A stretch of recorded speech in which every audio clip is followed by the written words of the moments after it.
안녕하십니까. 유한타증권에서 에너지와 정유화학 섹터를 담당하고 있는 황규원 연구원입니다.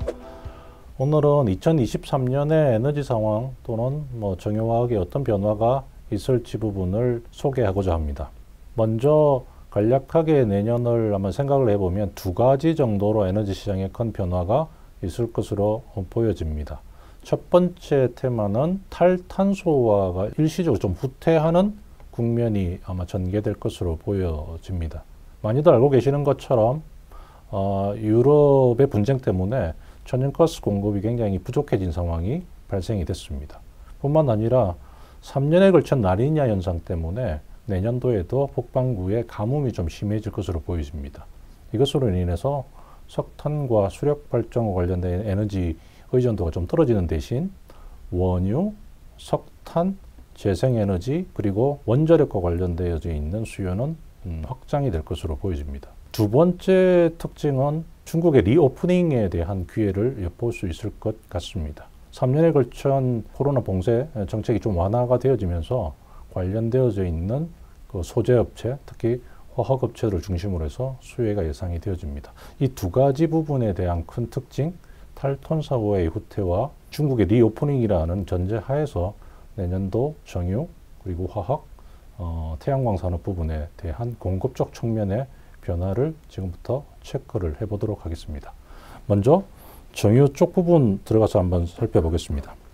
정유 쪽 부분의 제일 중요한 공급 쪽 부분의 특징은 글로벌 전체 수요량 대비해서 공급량이 딱 밸런스가 맞춰질 것으로 보여집니다. 하루 소비량은 대략 170에서 180만 BD 정도 수요가 개선이 될 것으로 보여집니다. 상식선에서 알고 계셔야 될 부분은 하루에 매일 소비되는 원유량은 1억 배럴 정도 수준이 되어집니다. 요 1억 배럴 기준에서 2023년도 수요 증가는 약 한 170에서 180만 BD가 개선이 될 것으로 보여집니다. 공급 부분을 보면 180만 BD의 신규 정설이 예정이 되어져 있습니다. 표와 같이 주로 동남아시아 또는 그 중동, 아프리카 지역에 주로 신규 정유 설비가 들어올 것으로 예상이 되어집니다. 통상적으로 보면 그 신규 정설 부분이 120만 BD 정도 아주 적정한 정도 수준의 정설이 되어집니다. 그런데 2023년도 정설 규모는 180만 BD로 좀 많습니다. 대신에 글로벌 여행 수요가 좀 복귀가 되어지면서 항공유에 대한 수요가 좀 강할 것으로 예상이 되어집니다. 이것 때문에 정유산업 부분은 전반적으로 수요 공급이 좀 일치가 되는 균형 상태가 이어질 것으로 보여집니다. 단 좀 주의할 게 있습니다. 정제 마진이라고 하는 정유회사들의 실적 흐름의 바로미터를 한번 살펴보면 2022년도에는 이 정제 마진이 평균 한 10불 정도가 넘었습니다. 우크라이나 전쟁 부분이 발생이 되어지면서 이상 급등했던 부분이 발생이 되고요. 내년도에는 정상 수준으로 떨어지지만 올해 대비해서 기고 현상 때문에 전반적인 실적 흐름은 감익이 일어날 수밖에 없는 게 정유 상황의 여건이 될 것 같습니다.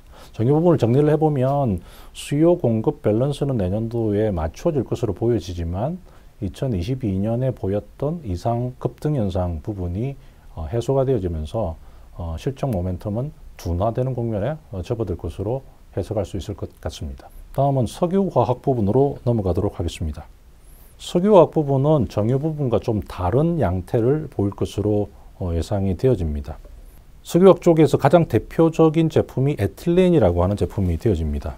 에틸렌 제품의 스프레드를 보면 2022년도에 급격한 하락을 보인 이후에 점차 2023년부터 회복이 되는 국면으로 전개될 것으로 예상을 해볼 수 있을 것 같습니다. 가장 큰 이유는 신규 정설 부분에 대한 내용입니다. 최근 4년, 그러니까 2019년에서 2022년 동안에 에틸렌 연간 신규 정설 규모가 매년 1,100만 톤 규모가 들어왔습니다. 일반적으로 한 700만 톤 내외 정도의 신규 설비가 들어오면 균형이 좀 맞춰진 상황으로 판단을 합니다.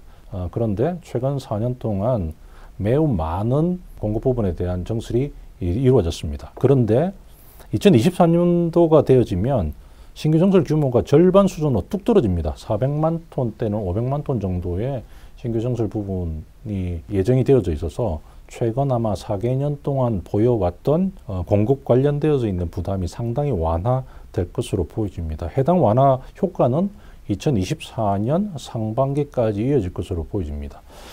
표에 나타나 있는 것처럼 내년도에 큰 빅플랜트는 중국에 하나, 그리고 베트남, 브루나이 이런 지역에 좀 산계가 되어져 있습니다. 전반적인 공급 관련되어 있는 부담이 완화가 되어질 것으로 보여지고요. 여기에 중국의 리오프닝 때문에 석유화학 제품의 수요가 중국에서 복원이 되어지면 전체적인 석유화학 사이클은 최근 2년 동안의 하락 사이클을 마무리하고 업 사이클로 진입이 될 것으로 예상을 해볼 수 있을 것 같습니다.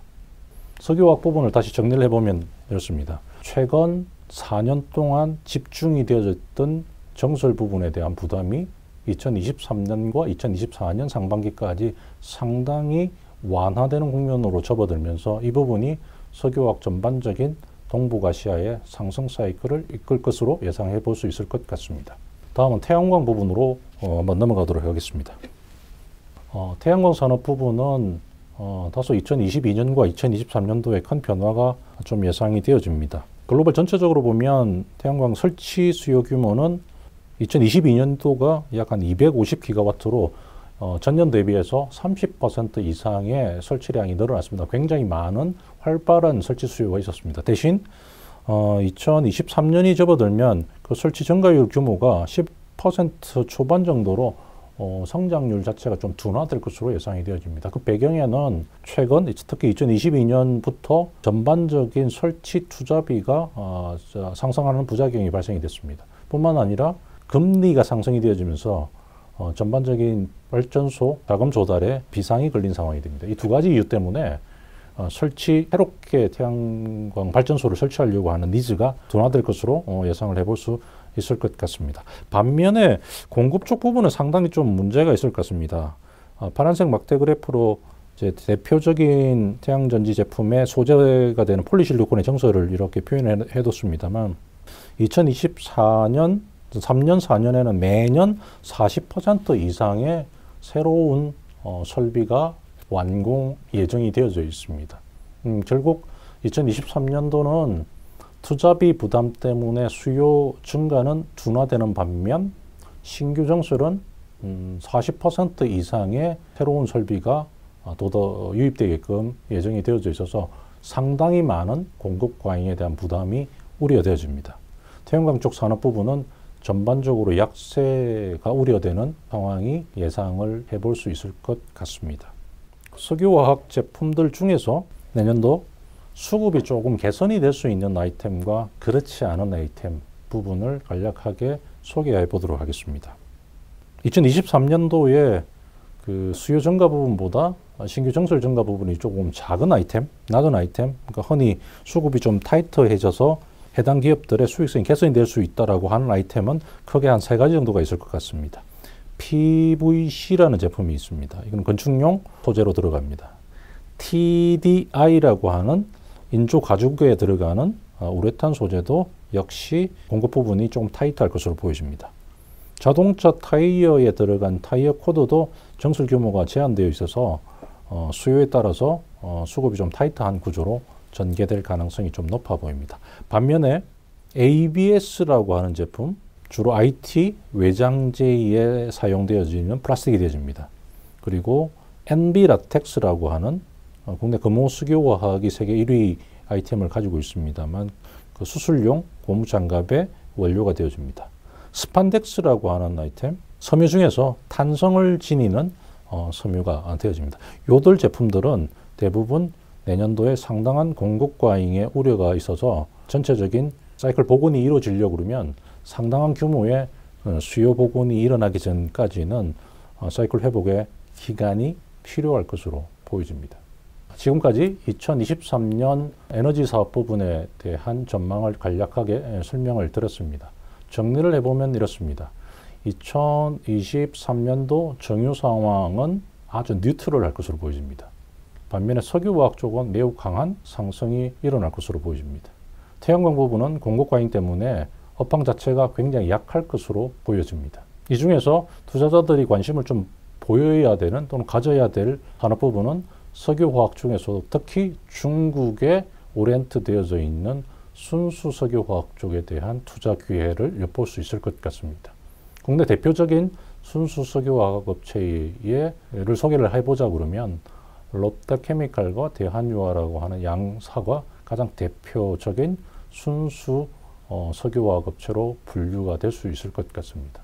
이들 업체들은 중국의 리오프닝과 그리고 내년 글로벌 전반적인 공급이 좀 줄어드는 여건 상황에서 2022년 보였던 적자를 탈피하고 흑자 전환하면서 상승 사이클에 접어드는 수혜를 얻을 것으로 충분히 예상해 볼 수 있을 것 같습니다. 좀 더 자세한 내용은 유한타증권 홈페이지를 참조하시면 될 것으로 보입니다. 감사합니다.